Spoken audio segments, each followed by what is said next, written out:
you sad? No.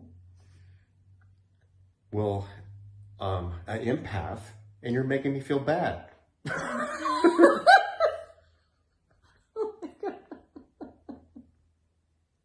It's going to be the worst acting ever. Oh my God. That was funny. It is funny. Well, it's an actual great conversation because I work with clients, and often people will ask me, how do you do it? Like, listen to other people's stories. And don't you take that on? And I always respond with, it's their story. And what I think about their story and what I might feel about their story is still my personal responsibility. So oftentimes when I hear a person say, you know, I'm an empath, and it's really hard for me to not get sad when I experience someone who is sad, or not feel tension when another person seems or feels to be stressed. It is where you are allowing that person's, say, feelings or what they're going through to dominate your own. That happens a lot in the healing business as a healer and also as a coach, but I hear that a lot. Like, people will come to me and say that they're very, very sensitive and they start to get sick when they work with people. It takes them out of their business. So, you know, I've worked a lot with that, with like creating self-responsibility, energetic boundaries, healthy boundaries for yourself.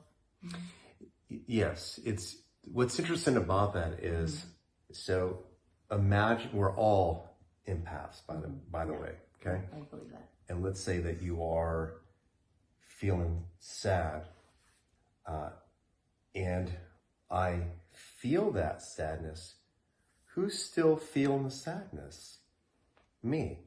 It's not you giving it to me. Right. Some might say, I'm so sensitive, I'm picking up on your frequency. But still, I am picking up on your frequency. Right. Therefore, I am doing it to myself. I know some people might wrestle with this, like, no, So if you are able to, say, have a more dominating emotion in feeling, regardless of what that person's feeling, they won't take you out. Right. So you're concentrating on your own vibration, basically, and keeping it at a high level. A higher frequency. It's also this, though. For example, I remember going through some challenges, and where I was more stressed, I wasn't grounded, or like, as an example of when my mother was in a hospital, I found myself taking on other people's stuff more. Not because I'm an empath, not because I couldn't control it, but that I was feeling sadness. Right, so you're matching them. You just got it. You're a genius. That's it. So if we're not a vibrational match, we won't feel it. We'll just observe it with openness and love. Can I ask a question about that? Yes.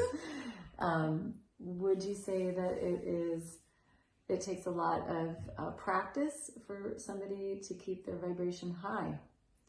Is this like self-care and keeping your body strong? It is. It's also taking personal responsibility. It's maybe having a coach. It's doing a lot of self-reflection. Very, very much what you and I do in our workshops, where we will always do, say, the shadow work, where we practice these, say, sentence stems. Like, one of them is just, I did it at our last workshop. I asked, how do I really, the question is, when a person is sad, how does that make me feel? Right. And majority of the people said hopeless, sad, bad. So, and these were complete strangers. Right. So if just someone you don't know feels sad and you allow that to take you out, there's got to be some part of you, or maybe that you're not dealing with it. Maybe it might even be the language around sadness as something negative, or just something deeper. Right. Yeah. So if you'd like to learn more how to stay focused and be able to work through that stuff, we have an upcoming workshop. We'd love for you to join us. We'll see you soon. Yeah. Yep. Credentials below. Credentials, links below.